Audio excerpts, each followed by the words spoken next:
মিলাদুন নবী কি?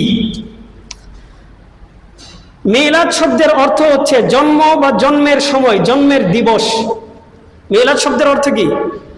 জন্ম বা জন্মের দিবস।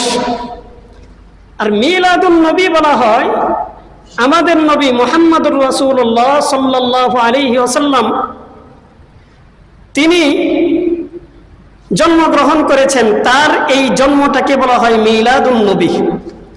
তার জন্মের দিবসকে বলা হয় মিলাদুন নবী।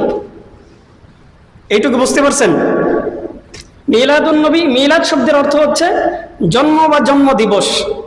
আর মিলাদুন নবী বলা হয় আমাদের আখির নবী মুহাম্মদুর রাসূলুল্লাহ সাল্লাল্লাহু আলাইহি ওয়াসাল্লামের জন্ম বা জন্ম দিবসকে। এই হচ্ছে আমাদের 3 নম্বরের আলোচনা। 4 নম্বর, রাসূলের জন্মবার কবে? কবে তিনি জন্মগ্রহণ করেছেন, মানে কি বার দিন, সপ্তাহের কি বারে তিনি জন্মগ্রহণ করছেন?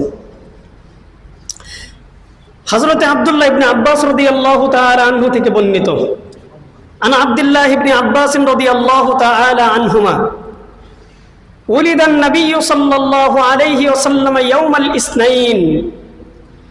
আল্লাহর রাসূল সাল্লাল্লাহু আলাইহি ওয়াসাল্লাম সোমবার দিন জন্মগ্রহণ করেছেন। কি বার দিন? সোমবার দিন জন্মগ্রহণ করেছেন। তাহলে এই হাদিসের মধ্যে আমরা পাইলাম আল্লাহর রাসূল সপ্তাহের কোন দিন জন্মগ্রহণ করছেন? সোমবার দিন। ওয়াস্তুম বিআ ইয়াউমাল ইসনাইন। আবার সোমবার দিন আল্লাহর রাসূলের উপর সর্বপ্রথম ওহী এসেছে। আল্লাহ তাআলার পক্ষ থেকে সর্বপ্রথম ওহী আসছে কি বারে? সোমবার দিন। ওয়াতুওফিয়া ইয়াউমাল ইসনাইন। এবং সোমবার দিন আল্লাহর রাসূল মৃত্যুবরণ করেছেন। ওয়া খারাজা মুহাজিরাম মিন মক্কা ইলাল মদিনাতি ইয়াউমাল ইসনাইন। এবং তিনি মক্কা থেকে মদিনাতে হিজরতের উদ্দেশ্যে বের হয়েছেন যেই দিন, সেই দিনটা ছিল সোমবার। মক্কা থেকে তিনি হিজরতের উদ্দেশ্যে যেই দিন বের হয়েছেন ওই দিনটা কি ছিল? সোমবার। সোমবার। ওয়া কাদিমাল মদিনাতা ইয়াউমাল ইসনাইন। এবং যেই দিন তিনি মদিনাতে প্রবেশ করেছেন ওই দিনটা ছিল সোমবার। ওয়া রুফিআল হাজরুল আসওয়াদ ইয়াউমাল ইসনাইন। এবং যেই দিন হজরে আসওয়াদকে, আপনারা যা হজে গেছেন দেখছেন কাবা শরীফে একটা পাথর আছে, হজরে আসওয়াদ বলা হয়, কালো পাথর। এই হজরে আসওয়াদকে তার স্থানে স্থাপন করা হয়েছিল যেই দিন, ওই দিনটা ছিল সোমবার। তো আমরা এই হাদিসের মাধ্যমে জানতে পারলাম আল্লাহর রাসূল জন্মগ্রহণ করেছেন কি বারে? সোমবারে। এইটুকু যদি আমরা বুঝে থাকি তাহলে সামনে আগাই। আমাদের 5 নম্বরের আলোচনা, রাসূলের জন্ম তারিখ কবে? হাফেজ হাদিস হাফেজ ইবনে কাসির রহমতুল্লাহি আলাইহি, প্রখ্যাত মুফাসসির ইবনে কাসির রহমতুল্লাহি আলাইহি আল বিদায়া ওয়ান নিহায়া নামক গ্রন্থে লিখেছেন রাসূল করিম সাল্লাল্লাহু আলাইহি ওয়াসাল্লাম তিনি সোমবার দিন জন্মগ্রহণ করেছেন। এই বিষয়টা সবাই নিশ্চিত। বাকি আল্লাহর রাসূল কোন মাসে কত তারিখে জন্মগ্রহণ করেছেন এই বিষয়ে মোটামুটি অনেক মতানৈক্য আছে। তো ইবনে কাসির রহমতুল্লাহি আলাইহি তিনি আল বিদায়া ওয়ান নিহায়া নামক গ্রন্থে 7টা অভিমত উল্লেখ করেছেন। রাসূলের জন্ম তারিখ নিয়ে কয়টা অভিমত? 7টা অভিমত উল্লেখ করেছেন। 1 নম্বর, দুসরা রবিউল আউয়াল, রবিউল আউয়াল মাসের 2 তারিখ। 2 নম্বর, রবিউল আউয়াল মাসের 8 তারিখ। 3 নম্বর, রবিউল আউয়াল মাসের 10 তারিখ। 4 নম্বর, রবিউল আউয়ালের 12 তারিখ। 5 নম্বর, রবিউল আউয়ালের 17 তারিখ। 6 নম্বর, রবিউল আউয়ালের 8 দিন বাকি থাকতে। 7 নম্বর, 12 রমজান, রমজান মাসের 12 তারিখ। কয়টা অভিমত পাইলাম? বুঝেন নাই মনে হয় আলোচনা? আল্লাহ রাসূলের জন্ম তারিখ নিয়ে ইবনে কাসির রাহমাতুল্লাহি আলাইহি কয়টা অভিমত উল্লেখ করেছেন? 7টা অভিমত উল্লেখ করেছেন। রবিউল আউয়ালের মধ্যে 6টা, 2 তারিখ, 8 তারিখ, 10 তারিখ, 12 তারিখ, 17 তারিখ, এই পর্যন্ত। এরপরে 8 দিন বাকি থাকতে, এখন রবিউল আউয়াল মাসটা যদি 30-এ হয়ে থাকে তাহলে 8 দিন বাকি থাকতে 22 তারিখ, আর যদি 29 হয়ে থাকে তাহলে 8 দিন বাকি থাকতে 21 তারিখ। বুঝেন নাই?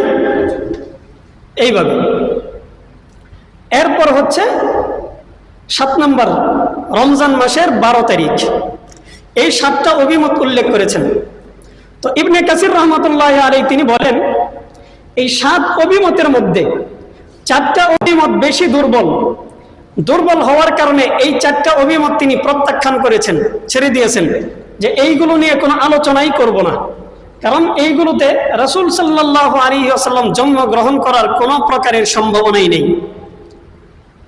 ওই 4টা অভিমত কোনটা কোনটা? 10 রবিউল আউয়াল, 17 রবিউল আউয়াল, রবিউল আউয়ালের 8 দিন বাকি থাকতে এবং রমজান মাসের 12 তারিখ। এই 4টাকে তিনি প্রত্যাখ্যান করেছেন, ছেড়ে দিয়েছেন। এখন বলেন তো দেখি, 7 থেকে যখন 4টা যায় তখন থাকে কয়টা? 3টা। এই 3টা কোনটা কোনটা আছে? 2 রবিউল আউয়াল, 8 রবিউল আউয়াল এবং 12 রবিউল আউয়াল। ইবনে কাসির রাহমাতুল্লাহি আলাইহি এই 3টা অভিমত নিয়ে বিস্তারিত আলোচনা করেছেন। তো আমরা প্রথমে আলোচনা করব 2 রবিউল আউয়ালের বিষয় নিয়ে। 2 রবিউল আউয়ালের ব্যাপারে আমরা প্রথম দলিল পেশ করব। ইবনে কাসির রাহমাতুল্লাহি আলাইহি তিনি উল্লেখ করেছেন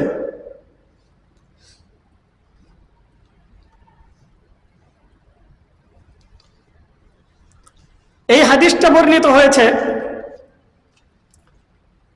ইবনে সাদ রাহমাতুল্লাহি আলাইহি থেকে। ইবনে সাদ রাহমাতুল্লাহি আলাইহি তার উস্তাদ ওয়াকিদি থেকে বর্ণনা করেন। ওয়াকিদি তার উস্তাদ আবু মাশার থেকে বর্ণনা করেন। আবু মাশার তিনি বলেন, ওলিদা রাসূলুল্লাহ সাল্লাল্লাহু আলাইহি ওয়াসাল্লাম ইয়াউমাল ইসনাইন লিল্লাতাইন খালাতা মিন শাহরি রবিউল আউয়াল।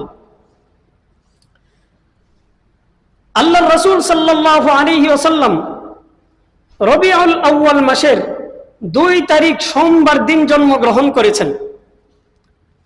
এই হাদিসের মধ্যে আমরা কি পাইলাম? আল্লাহর রাসূল সাল্লাল্লাহু আলাইহি ওয়াসাল্লাম রবিউল আউয়াল মাসের 2 তারিখ সোমবার দিন জন্মগ্রহণ করেছেন। হাফেজ ইবনে হাজার আসকালানী রাহমাতুল্লাহি আলাইহি তিনি বলেন এই হাদিসের যে বর্ণনাকারীদের দুইজন, একজন হলেন ওয়াকিদি, আরেকজন হলেন তার উস্তাদ আবু মাশার। নামগুলো মনে রাখি, একজন ওয়াকিদি, আরেকজন আবু মাশার। ওয়াকিদি হলেন ছাত্র, আবু মাশার হচ্ছেন উস্তাদ। তো ওয়াকিদি এবং আবু মাশার সম্পর্কে রিজাল শাস্ত্রের প্রসিদ্ধ ইমাম ইবনে হাজার আসকালানী রাহমাতুল্লাহি আলাইহি তিনি ওয়াকিদি সম্পর্কে বলতেছেন, মাতরুকুন মা সাআতি ইলমিহি। ওয়াকিদি তার ইলমের প্রশস্ততা আছে, তার অনেক ইলম, তিনি খুব ভালো আলেম। তিনি ভালো আলেম হওয়া সত্ত্বেও মাতরুক, তিনি পরিত্যাজ্য। মানে তার থেকে বর্ণিত যে হাদিসগুলো আছে এই হাদিসগুলো গ্রহণ করা যাবে না, এগুলো পরিত্যাজ্য হাদিস। কি কারণে পরিত্যাজ্য? এগুলো রিজাল শাস্ত্রের যারা আছেন ওনারা বিভিন্ন শর্ত শরায়েত, বিভিন্ন ধরনের বিষয় আছে যেগুলোর কারণে রাবি অনেক সময় দুর্বল হয়, অনেক সময় মাতরুক হয়ে যায়, অনেক সময় তার রিওয়ায়াত একেবারে গ্রহণ করাই যায় না, জাল হাদিস হয়ে যায়। যারা রিজাল শাস্ত্রে পারদর্শী তারা জানেন কে কি কারণে মাতরুক হয়ে যাবেন, কি কারণে তিনি মিথ্যাবাদী সাব্যস্ত হন, কি কারণে তিনি জয়ীফ হয়ে যান, দুর্বল হয়ে যান, তার হাদিসটা গ্রহণ করা যায় না। এগুলো যারা হাদিস শাস্ত্রে পারদর্শী তারা জানেন। তো ইবনে হাজার আসকালানী রাহমাতুল্লাহি আলাইহি তিনি রিজাল শাস্ত্রের প্রখ্যাত একজন ইমাম। এই ব্যাপারে কারো মধ্যে কোনো ধরনের দ্বিধা এবং সংশয় নেই, সবাই এক বাক্যে মানেন ইবনে হাজার আসকালানী রাহমাতুল্লাহি আলাইহি তিনি সর্বজন স্বীকৃত এবং সবার কাছে গ্রহণযোগ্য একজন রিজাল, সবার কাছে গ্রহণযোগ্য। তো তিনি বলেছেন ওয়াকিদি হচ্ছেন একজন মাতরুক, তার হাদিস পরিত্যাজ্য, গ্রহণযোগ্য হবে না। আর আবু মাশার সম্পর্কে তিনি বলেন হুয়া যায়ীফুন, তিনি হচ্ছেন দুর্বল। ওয়াকিদি তিনি দুর্বল না, তার ইলম কালাম সব ভালো, বাকি তিনি মাতরুক, পরিত্যাজ্য। আর আবু মাশার তিনি হচ্ছেন দুর্বল। অতএব এই হাদিসের সনদের মধ্যে ওয়াকিদি এবং আবু মাশার দুইজনের মধ্যে সমস্যা দেখা যায়।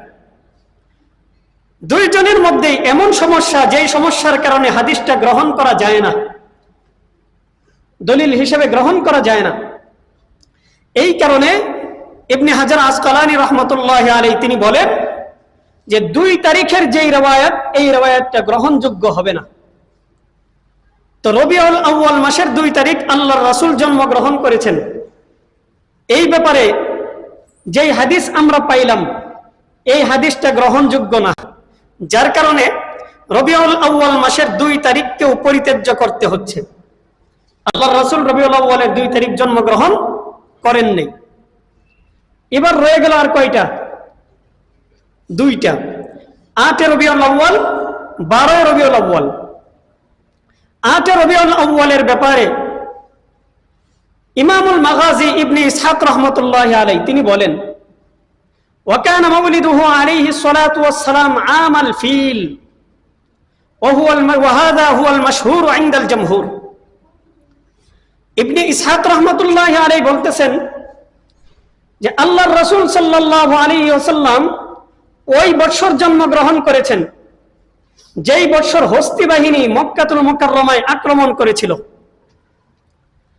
আপনারা হস্তি বাহিনীর ঘটনা শুনছেন তো?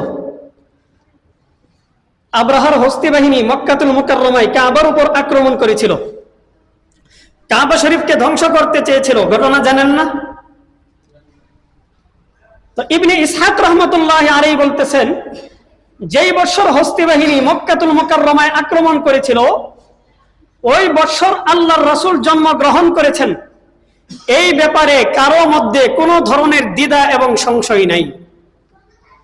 ওয়াকালা ইব্রাহিম ইবনুল মুনজির, ইব্রাহিম ইবনে মুনজির তিনি বলেন লা ইয়াশুক্কু ফীহি আহাদুম মিন উলামাইনা আন্নাহু আলাইহিস সালাতু ওয়াস সালাম উলিদা ফি আমাল ফিল। ইব্রাহিম ইবনে মুনজির তিনি বলতেছেন এই ব্যাপারে আমাদের উলামায়ে কেরামের কারো মধ্যে কোনো ধরনের সংশয় নাই যে আল্লাহর রাসূল ওই বছর জন্মগ্রহণ করেছেন যেই বছর আসহাবুল ফিল তথা হস্তি বাহিনী মক্কাতুল মুকাররমায় আক্রমণ করেছিল। এই বছর আল্লাহর রাসূল জন্মগ্রহণ করেছেন, এই ব্যাপারে কেউ কোনো ধরনের সংশয় পেশ করেন নাই। এমনকি যারা 12 রবিউল আউয়ালের ব্যাপারে কথা বলেন, যারা বলেন আল্লাহর রাসূল 12 রবিউল আউয়াল জন্মগ্রহণ করেছেন, তাদেরও অভিমত এইটাই যে আল্লাহর রাসূল আসহাবুল ফিল হস্তি বাহিনী যেই বছর মক্কায় আক্রমণ করেছিল ওই বছরই জন্মগ্রহণ করেছেন। তো আমরা বুঝতে পারলাম যে হস্তি বাহিনী যেই বছর মক্কায় আক্রমণ করেছে ওই বছর রবিউল আউয়াল মাসে আল্লাহর রাসূল জন্মগ্রহণ করেছেন। তো এটা আমরা নিশ্চিত হয়ে গেলাম। কথা বলছেন? আল্লাহর রাসূল হস্তি বাহিনী যেই বছর মক্কায় আক্রমণ করেছে ওই বছর রবিউল আউয়াল মাসে তিনি জন্মগ্রহণ করেছেন, এই ব্যাপারে কারো মধ্যে কোনো ধরনের দ্বিধা এবং সংশয় নাই। তাই আমরা নিশ্চিত হয়ে গেলাম যে হস্তি বাহিনীর আক্রমণের বছর আল্লাহর রাসূল দুনিয়াতে আগমন করেছেন। এখন প্রশ্ন হলো হস্তি বাহিনী মক্কাতুল মুকাররমায় আক্রমণ করার কতদিন পর আল্লাহর রাসূল দুনিয়াতে জন্মগ্রহণ করছেন?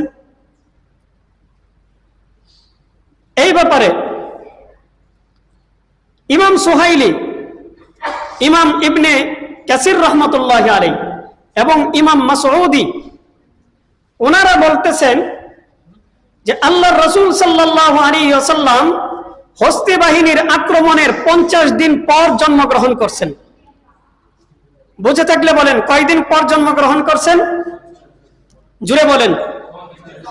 হস্তি বাহিনীর আক্রমণের 50 দিন পর আল্লাহর রাসূল জন্মগ্রহণ করছেন। তো আমরা পাইলাম 50 দিন পর জন্মগ্রহণ করছেন। এখন এই 50 দিন থেকে নিয়ে আমরা যদি হিসাব করি তাহলেই বের হয়ে যাবে আল্লাহ রাসূল কয় তারিখে জন্মগ্রহণ করছেন। এখন 50 দিন থেকে যদি আমরা 50 দিনের হিসাব করি তাহলে আমাদেরকে প্রথমে বের করতে হবে যে হস্তি বাহিনী কয় তারিখে আক্রমণ করেছিল, কোন মাসের কয় তারিখ। এই ব্যাপারে আবু বকর মুহাম্মদ ইবনে খাওয়ারিজিমি তিনি বলেন, হস্তি বাহিনী মক্কাতুল মুকাররমায় আক্রমণ করেছিল মুহররম মাসের 13 দিন বাকি থাকতে।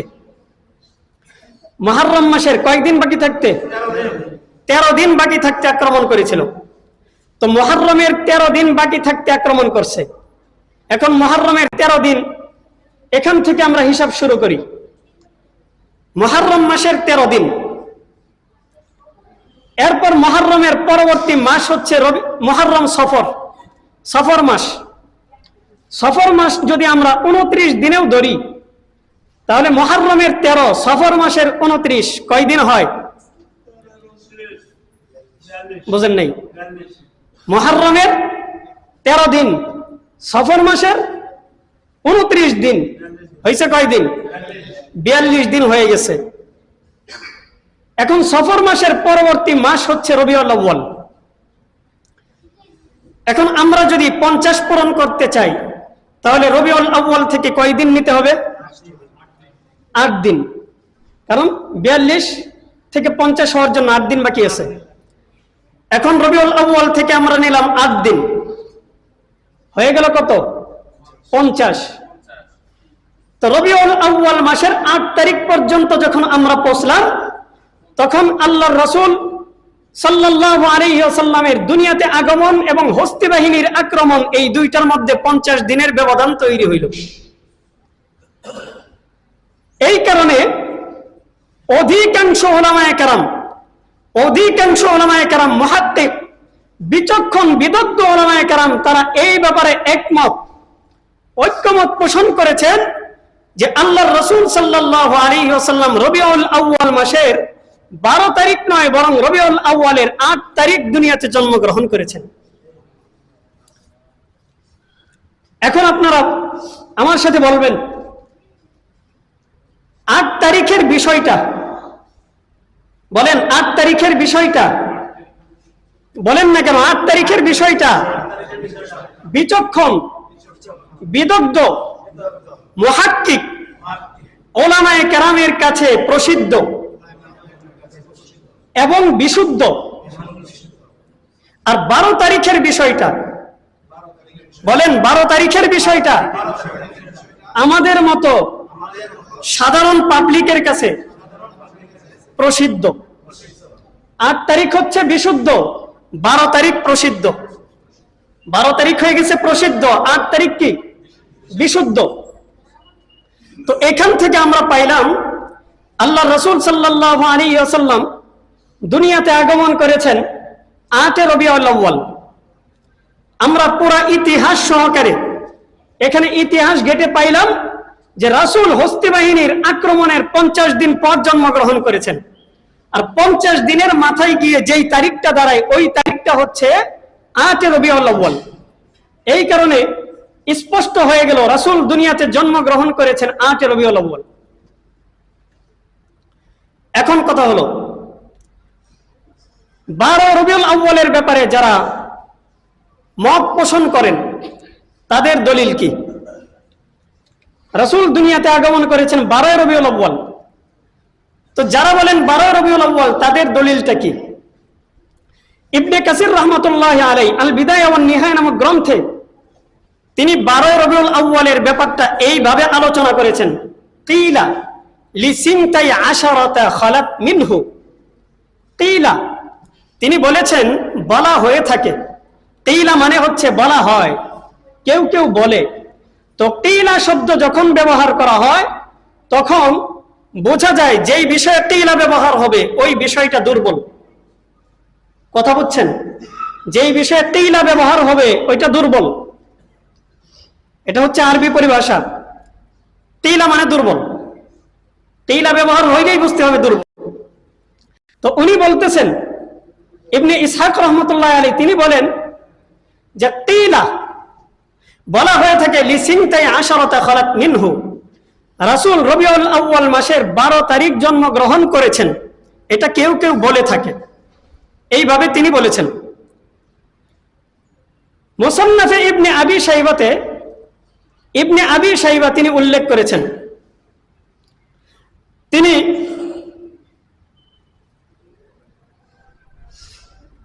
আফফান ইবনে মুসলিম থেকে বর্ণনা করেছেন। আফফান ইবনে মুসলিম থেকে ইবনে আবি শাইবা তিনি এই হাদিসটা বর্ণনা করেছেন। তো এই হাদিসের বর্ণনাকারী হচ্ছেন ইবনে আবি শাইবা। এই হাদিসের বর্ণনাকারী কে বলেন? বর্ণনাকারী কে? ইবনে আবি শাইবা। তিনি মুসান্নাফে ইবনে আবি শাইবাতে হাদিসটা উল্লেখ করেছেন। তিনি বলেন সাঈদ ইবনে মিনা এই হাদিসের আরো একজন বর্ণনাকারী। ইবনে আবি শাইবা বর্ণনা করেছেন, ইবনে আবি শাইবা উল্লেখ করেছেন আফফান ইবনে মুসলিম থেকে। আফফান ইবনে মুসলিম আবার উল্লেখ করেছেন সাঈদ ইবনে মিনা থেকে। সাঈদ ইবনে মিনা বর্ণনা করেছেন হযরতে জাবের এবং ইবনে আব্বাস রাদিয়াল্লাহু তাআলা আনহু থেকে। তো দেখেন, ইবনে আবি শাইবা তার উস্তাদ হচ্ছেন আফফান ইবনে মুসলিম। আফফান ইবনে মুসলিমের উস্তাদ হচ্ছেন সাঈদ ইবনে মিনা।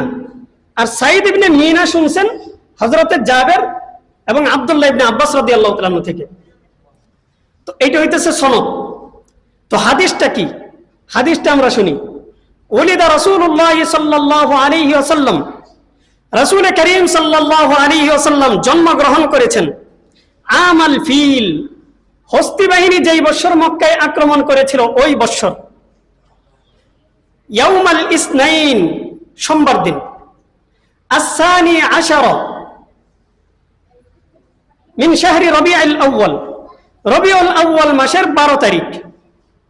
তো হস্তি বাহিনী মক্কায় যেই বছর আক্রমণ করেছিল ওই বছরের রবিউল আউয়াল মাসের 12 তারিখ আল্লাহর রাসূল জন্মগ্রহণ করেছেন।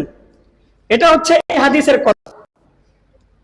ওয়াফিহি বুইসা, এবং এই মাসেই আল্লাহর রাসূলের উপর ওহী এসেছিল। ওয়াফিহি উরিজা বিহি ইলাস সামা, আবার এই মাসেই আল্লাহর রাসূলকে মেরাজে নেওয়া হয়েছিল। এই মাসে আল্লাহর রাসূল মৃত্যুবরণ করেছেন। এই মাসে আল্লাহর রাসূল ওয়াফিহি হাজারা, হিজরত করেছেন। আগে যে হাদিসের মধ্যে বলছি ওই কথাগুলোই। তো আল্লাহর রাসূল সাল্লাল্লাহু আলাইহি ওয়াসাল্লাম, আমাদের মৌলিক যে আলোচনা এই হাদিস থেকে, সেটি হলো রাসূল সাল্লাল্লাহু আলাইহি ওয়াসাল্লাম রবিউল আউয়াল মাসের 12 তারিখ সোমবার দিন জন্মগ্রহণ করছেন। এটা হচ্ছে এই হাদিসের ভাষ্য। এখন আমরা তো হাদিস জানলাম, এখন সবাই বলবেন যে হাদিসের মধ্যে তো স্পষ্টভাবেই বলছে যে 12 তারিখের কথা স্পষ্টভাবেই বলে দিছে। তো স্পষ্টভাবে যেইখানে বলে দিছে ওইখানে তো আর প্রশ্ন থাকতে পারে না। স্পষ্টভাবে অনেক কথা থাকলেও ওই কথাটা যে আসলেও সত্যি এটা জানার জন্য কথাটা কাদের মাধ্যমে আসলো, কিভাবে আসলো, যাদের মাধ্যমে আসছে আদৌ কি তারা এই কথাগুলো বলছেন কিনা, আর যদি বলে থাকেন তাহলে সিলসিলা বাই সিলসিলা আসছে কিনা, নাকি তাদের মধ্যে কোনো ধরনের মত পার্থক্য হয়েছে কিংবা তাদের মধ্যে কোনো ধরনের বিচ্ছিন্নতা তৈরি হয়েছে, এই বিষয়গুলো জানা দরকার। কথা বুঝেন নাই? কথা তো স্পষ্ট, বাকি স্পষ্ট কথাগুলো কাদের মাধ্যমে আসলো, কিভাবে আসলো, কোন সিলসিলায় আসলো, এই সিলসিলার মধ্যে কোনো ধরনের সমস্যা তৈরি হইল কিনা, এইগুলো জানা দরকার। তো এটা জানার জন্য আমরা এই হাদিসের সনদের দিকে যাব। হাদিসের সনদের মধ্যে 2 জন ব্যক্তির কথা বলেছি। একজন হচ্ছেন আফফান ইবনে মুসলিম, আরেকজন হলেন সাঈদ ইবনে মিনা। আফফান ইবনে মুসলিম হলেন ছাত্র, সাঈদ ইবনে মিনা হচ্ছেন উস্তাদ। আফফান ইবনে মুসলিম কি ছাত্র, সাঈদ ইবনে মিনা হচ্ছেন উস্তাদ। সাঈদ ইবনে মিনা যিনি উস্তাদ, উস্তাদ মৃত্যুবরণ করেছেন 110 হিজরিতে। আর আফফান ইবনে মুসলিম যিনি ছাত্র, তিনি জন্মগ্রহণ করেছেন 134 হিজরিতে। কথা বুঝতে পারছেন? উস্তাদ মারা গেছেন কয় হিজরিতে? 110। ছাত্র জন্মগ্রহণ করছে কয় হিজরিতে? 134। তাহলে বলেন তো দেখি, তারা কি আসলেও ছাত্র উস্তাদ? অনেকেই বুঝেন নেই, অনেকেই বুঝেন নেই। উস্তাদ মারা গেছেন কয় হিজরিতে? 110। ছাত্র জন্মগ্রহণ করছেন কয় হিজরিতে? 134। 110 থেকে 134 ব্যবধান কয় বৎসর? 24 বৎসর। 24 বৎসর পর ছাত্র জন্মগ্রহণ করছেন। তাহলে বলেন তো দেখি, তাদের মধ্যে সাক্ষাৎ হয়েছে? আদৌ সাক্ষাৎ হয়েছে? তাহলে বোঝা গেল এই দুইজনের মধ্যে আরো একজন রাবি, আরো একজন বর্ণনাকারী কেউ না কেউ ছিলেন, যেটা বিচ্ছিন্ন হয়ে গেছে। এই রাবি কে ছিলেন এটা কেউ জানে না। এখন ওই রাবি কি আসলেও সত্যবাদী ছিলেন নাকি মিথ্যাবাদী ছিলেন? তিনি কি সঠিক ছিলেন নাকি বেঠিক ছিলেন? তিনি কি মাতরুক ছিলেন নাকি জয়ীফ ছিলেন? তার হাদিস কি গ্রহণ করা হবে নাকি পরিত্যাজ্য হবে? এই বিষয়টা কেউ জানে না।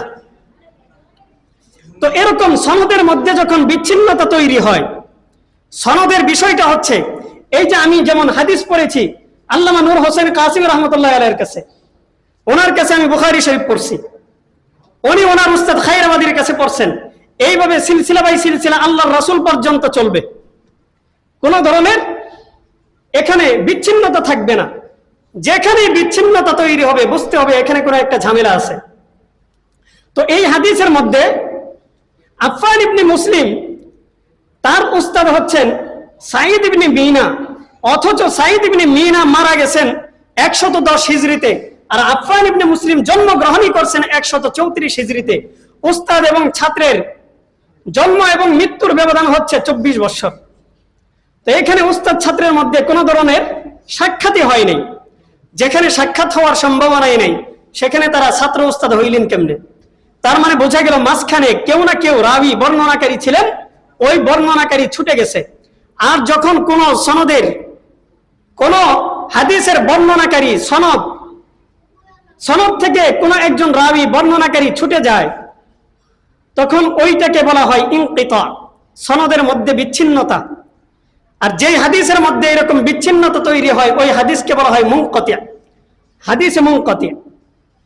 আর রিজাল শাস্ত্র বলে, হাদিস শাস্ত্র বলে, হাদিস শাস্ত্রের মূল নীতি হচ্ছে যে যদি কোন সনদের মধ্যে বিচ্ছিন্নতা তৈরি হয়, কোন হাদিস যদি মুনকাতি হয়ে যায়, তাহলে ওই মুনকাতি হাদিস দলিল হিসাবে গ্রহণযোগ্য হবে না। কথা বুঝাইতে পারি নাই মনে হয়। তো এই হাদিস যেহেতু মুনকাতি, অতএব এই হাদিসটা দলিল হিসেবে গ্রহণযোগ্য হবে না। এই হলো এক বিষয়। আরেকটা আগে বলছি, ইবনে কাসির রহমতুল্লাহ আলাইহি এই হাদিস বর্ণনা করার পূর্বে বলছেন কিলা, মানে কেউ কেউ বলে, আর শেষে গিয়ে বলছেন ওয়াহাদা হুয়াল মাশহুর ইনদাল জামহুর, এটা হচ্ছে অধিকাংশ মানুষের কাছে প্রসিদ্ধ। তিনি প্রসিদ্ধ বলছেন, বিশুদ্ধ বলেন নাই। প্রসিদ্ধ বলছেন 12 তারিখের ব্যাপারটা প্রসিদ্ধ বলছেন, কিন্তু বিশুদ্ধ বলেন নাই।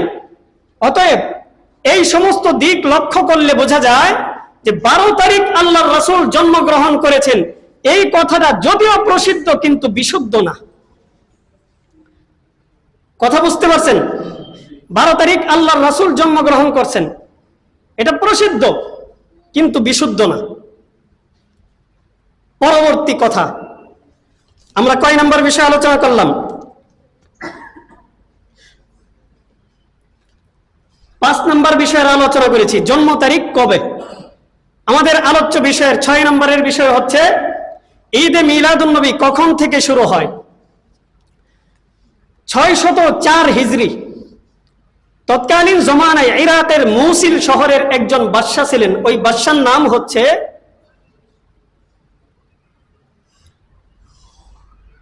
আবু সাঈদ মুজাফফরউদ্দিন কাউকারি। আবু সাঈদ মুজাফফরউদ্দিন কাউকারি এই বাদশা, তার নির্দেশে তার দরবারের একজন দরবারি আলেম ছিল, তার নাম হচ্ছে আবুল খাত্তাব ওমর ইবনে দেহিয়া।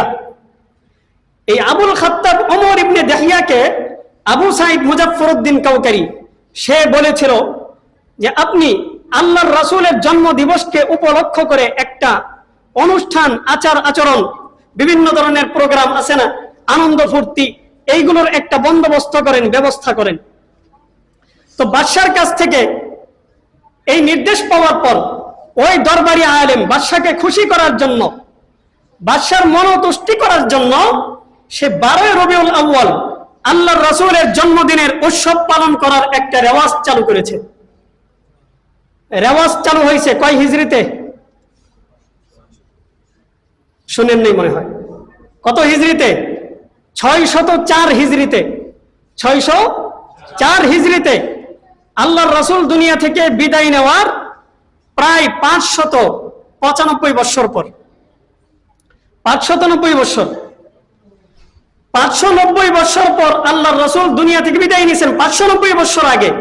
এরপরে গিয়ে সে এই রেওয়াজ চালু করলো 12 রবিউল আউয়াল রাসূলের জন্মদিনের উৎসব পালন করা।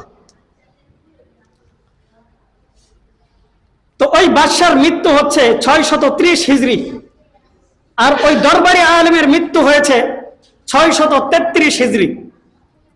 ওই দরবারি আলেম বাদশাকে সন্তুষ্ট করার জন্য, বাদশাকে খুশি করার জন্য সে এই বিষয়ে, মিলাদুন নবীর বিষয়ে একটা কিতাব রচনা করে। ওই কিতাবের নাম দেয় আত-তানবীর ফি মাউলিদিস সিরাজিম মুনির।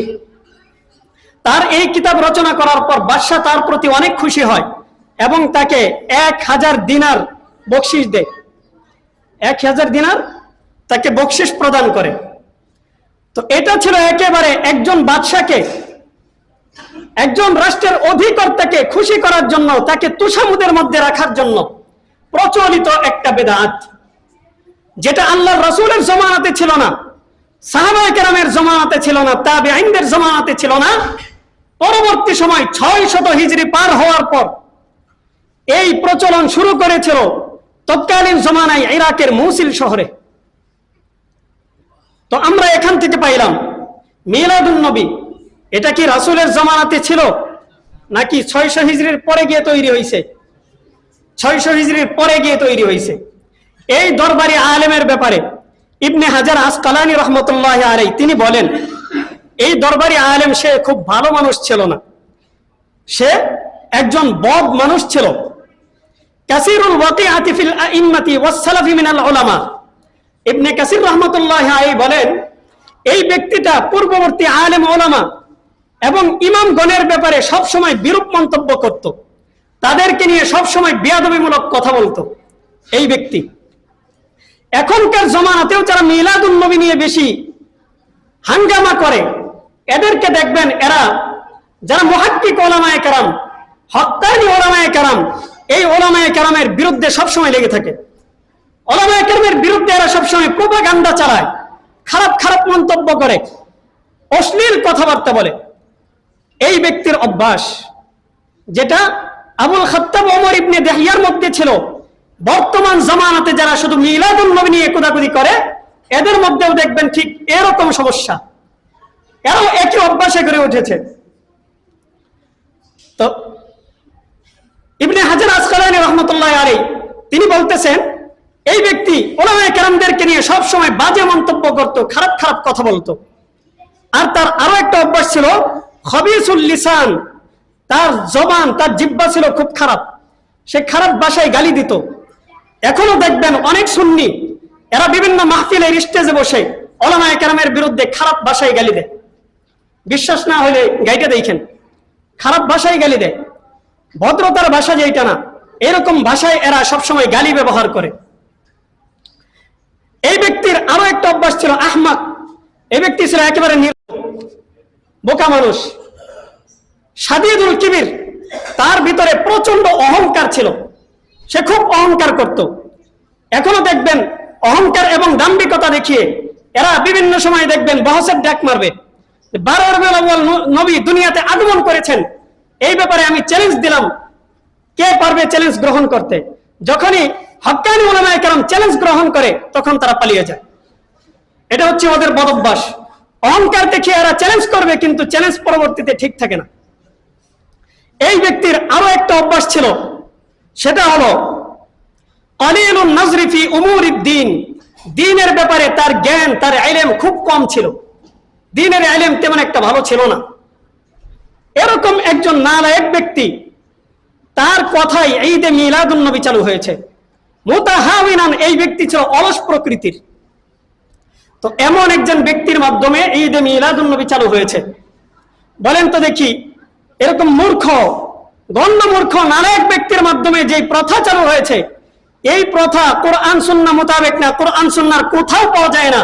এটাকে আমাদের জন্য গ্রহণ করা উচিত নাকি প্রত্যাখ্যান করা উচিত? সবার মনে প্রত্যাখ্যান করা উচিত না? এটা কি আমাদের গ্রহণ করা উচিত নাকি প্রত্যাখ্যান করা উচিত? প্রত্যাখ্যান করা উচিত। প্রকারণ করে আমরা পেয়েছি, মজবুত দলিলের মাধ্যমে পেয়েছি, আল্লাহর রাসূল 12 রবিউল আউয়াল না বরং 8 রবিউল আউয়াল দুনিয়াতে জন্মগ্রহণ করেছেন। এখন কথা হলো, 12 রবিউল আউয়াল নবীজির জন্মদিন পালন করতে গিয়ে তারা এমন কিছু কার্যকলাপ করে যেগুলো ইসলাম এবং কোরআন সুন্নাহ মোতাবেক সমর্থিত নয়।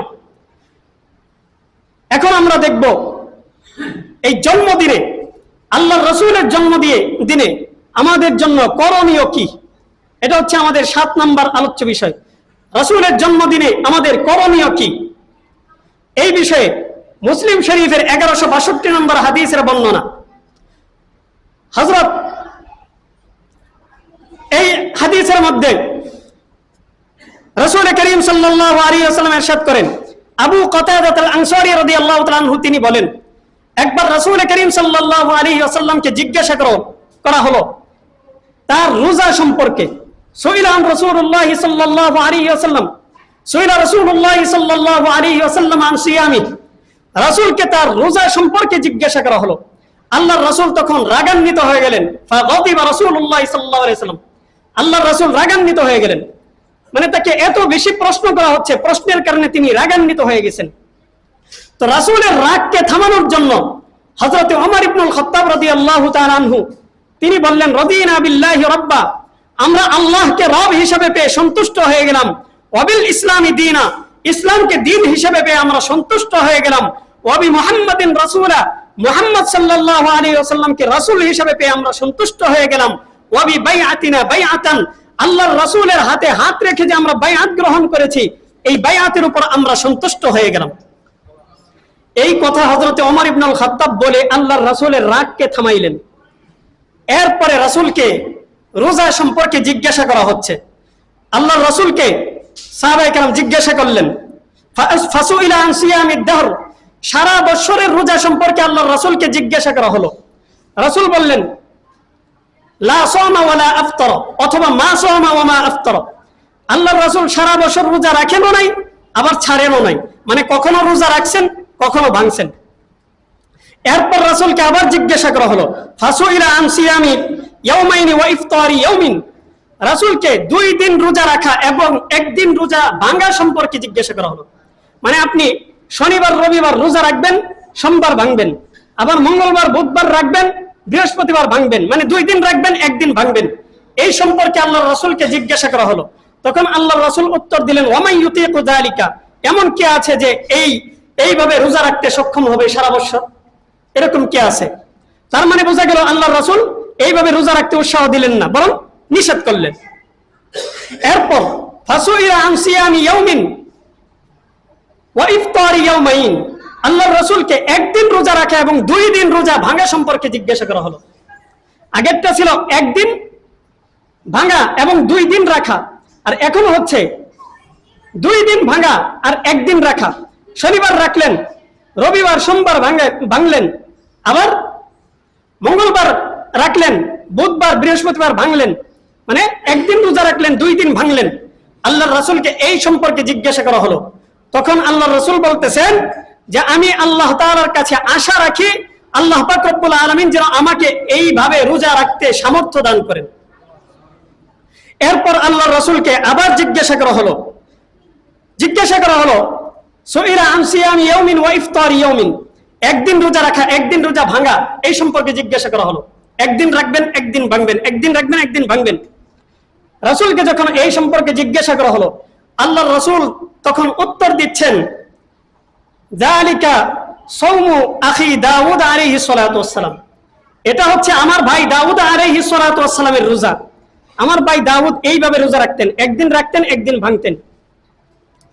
এরপর রাসূল সাল্লাল্লাহু আলাইহি ওয়াসাল্লামকে জিজ্ঞাসা করা হলো, ফাসুইলা আন সিয়ামিল ইয়াউমিল ইসনাইন, সোমবারের রোজা সম্পর্কে আল্লাহর রাসূলকে জিজ্ঞাসা করা হলো। রাসূল বলতেছেন, হাদা ইয়াউমুন ওয়ালিদতু ফীহি, এটা হচ্ছে ওই দিন যেই দিন আমি জন্মগ্রহণ করেছি। বলি সুবহানাল্লাহ। এটা হচ্ছে ওই দিন যেই দিন আমি জন্মগ্রহণ করেছি। ওয়া ইয়াউমুন বুইসতু, এবং এই দিন আমার উপর ওহী এসেছে। এবং আল্লাহর রাসূল বলতেছেন, আও উনজিলা আলাইয়া ফীহি, এই দিন আমার উপর কুরআন নাজিল হয়েছে। তো রাসূল সাল্লাল্লাহু, হাদিস অনেক বড়, সময় নেই পুরাটা বললাম না। তো রাসূল সাল্লাল্লাহু আলাইহি ওয়াসাল্লামকে যখন জিজ্ঞাসা করা হলো, তখন আল্লাহর রাসূল সাল্লাল্লাহু আলাইহি ওয়াসাল্লাম সোমবারের রোজার ব্যাপারে জিজ্ঞাসা করার পর বললেন যে এটা হচ্ছে ওই দিন যেই দিন আমার উপর কুরআন নাজিল হয়েছে, যেই দিন আমি দুনিয়াতে আগমন করেছি। তাহলে সোমবার দিন আল্লাহর রাসূল রোজা রাখতেন এবং তিনি বললেন আমি এই দিন জন্মগ্রহণ করেছি। তো জন্মদিনে নবীজি তার জন্মদিনে কি করতেন? পয়েন্ট বোঝেন নাই। নবীজি তার জন্মদিনে কি করতেন? রোজা রাখতেন নাকি সিন্নি খাইতেন? হ্যাঁ, মিষ্টি বিতরণ করতেন, জিলাপি বিতরণ করতেন, মাজারে মাজারে গিয়ে, বিভিন্ন দরগায় গিয়ে আল্লাহর রাসূল তার সাহাবায়ে কেরাম দরগায় গিয়ে সেজদা করতেন, বাবার কাছে প্রার্থনা করতেন। এই রকম শিরিক এবং বিদআতি কার্যকলাপের মধ্যে কখনো লিপ্ত থাকতেন? কথা বলেন না কেন? থাকতেন। তাহলে এই যে এই জন্ম আজকে বিভিন্ন জায়গায় যে মানুষ তৈরি হচ্ছে, ব্যবসার একটা আখড়া খোলা হয়েছে। এই ব্যবসার আখড়ার মাধ্যমে মুসলমান সরল প্রাণ মুসলমানদের ঈমানের নাজেহাল অবস্থা করে দেওয়া হচ্ছে। আজকে মুশরিকরা তাদের মন্দির তৈরি করেছে। আমরা কি মন্দিরের বিরুদ্ধে কোনো কথা বলছি? তারা তাদের শিরকি কার্যকলাপ মন্দিরের মধ্যে করবে, পূর্ণ নিরাপত্তা দেওয়ার দায়িত্ব আমাদের, কোনো সমস্যা নেই। এই ক্ষেত্রে আমাদের কোনো বাধা নাই, কারণ এরা মুশরিক। তারা তাদের ইবাদত করবে, তাদের ধর্মীয় উৎসব পালন করবে, এটা তাদের নিজস্ব ব্যাপার, তারা করবে। বাধা দেওয়ার কোনো ধরনের অধিকার আমাদের মুসলমানদের নেই। কিন্তু মুসলমান নাম নিয়ে, মুসলমানের লেভেল লাগিয়ে মাজারে মাজারে গিয়ে আপনি সেজদা করবেন, মাজারের মধ্যে গিয়ে আপনি জিয়ারতের নামে বাবার কাছে প্রার্থনা করবেন, বাবার কাছে গিয়ে আপনি বলবেন যে বাবা তুমি আমাকে এইটা দাও ওইটা দাও, আমাকে সন্তান দাও, আমার সন্তানকে তুমি পরীক্ষায় উত্তীর্ণ করে, এটা আমরা কোনোভাবেই বরদাস্ত করতে পারবো না। ইসলাম এবং শরীয়ত কখনো এটাকে বরদাস্ত করে না। ইসলাম এবং শরীয়ত এটাকে বরদাস্ত করে না। আপনি মাজারের মধ্যে গিয়ে সেজদা করবেন, শিরক এবং বেদাতি কার্যকলাপ, এটা মুশরিকদের কাজ, এটা কোনো মুসলমানের কাজ হইতে পারে না। অতএব যেখানেই মাজার তৈরি হয়েছে, ওই মাজার যদি ভাঙা হয়, তাহলে এটা হচ্ছে মুসলমানদের নৈতিক অধিকার এবং দায়িত্ব। এই ক্ষেত্রে বাধা দেওয়ার কোনো অধিকার কারো নাই। কোন মুসলমান বাধা দিতে পারবে না, কারণ মুসলমানদের কোনো অধিকার নাই যে শিরকের আখড়া করে অপর মুসলমানকে মুশরিক বানিয়ে ফেলা। এই ধরনের অধিকার কোনো মুসলমানদের নেই। আপনি কোরআন সুন্নাহ মোতাবেক দেখবেন আল্লাহর রাসূল তার জন্মদিনে কি করেছেন। জন্মদিনে তিনি মিষ্টি বিতরণ করেন নাই, জন্মদিনে তিনি খাওয়া দাওয়ার হিড়িক ফেলেন নাই, বরং জন্মদিনে তিনি রোজা পালন করেছেন, না খেয়ে থেকেছেন। আর আমাদের দেখা যায় 12 রবিউল আউয়ালে রাসূলের জন্মদিনের নামে যে উৎসব পালন করা হয়, এইগুলোর মধ্যে কি মানুষ খায়া থাকে নাকি না খায়া? খায়া থাকে। হ্যাঁ, খাওয়া থাকলে আসি, না খাওয়া থাকলে নাই। খাওয়া না থাকলে নাই, মিষ্টি থাকলে আসি, জিলাপি যদি থাকে তাহলে আসি। যেখানে জিলাপি একটু বেশি পাওয়া যাবে ওই জায়গায় দৌড়ায়। এরকম হয় কি হয় না? এই কারণে আজকে বিভিন্ন জায়গায় এই ভণ্ডপীর গুলো তারা মাজার করে, ল্যাংটা বাবার মাজার দেশে। আপনারা দেখলে আশ্চর্যান্বিত হবেন, একজন মুসলমান কিভাবে তার লিঙ্গের পূজা করাচ্ছে। মহিলারা গিয়ে তার লিঙ্গের মধ্যে গিয়ে পূজা করতেছে, চুম্বন করতেছে, চুম্বু দিতেছে মুসলমানরা। যেটা মুশরিকদের কাজ, ওটা আজকে মুসলমানদের মধ্যে ঢুকাইছে এই বেদাতিরা, এই সুন্নিরা। এরা মাজার তৈরি করে মুসলমানদের ঈমানকে নষ্ট করে দিচ্ছে, মুসলমানদের ঈমানকে ধ্বংস করে দিচ্ছে। আরে আজকে আমরা বলছি, আমাদের স্বার্থে বলছি না, আমরা বলছি মুসলমানদের স্বার্থে, মুসলমানদের ঈমান যেন হেফাজতে থাকে, মুসলমানরা যেন নিরাপদে থাকতে পারে, এই মুসলমানগুলো যেন ঈমান হারা হয়ে বেঈমান হয়ে আর যেন জাহান্নামী না হয়, এই জন্যই আমরা কথা বলি। এই জন্য বলছি না যে কারো প্রতি কোনো ধরনের বিদ্বেষ এবং হিংসা আমাদের আছে, হিংসা করার কোনো প্রয়োজন আমাদের নাই।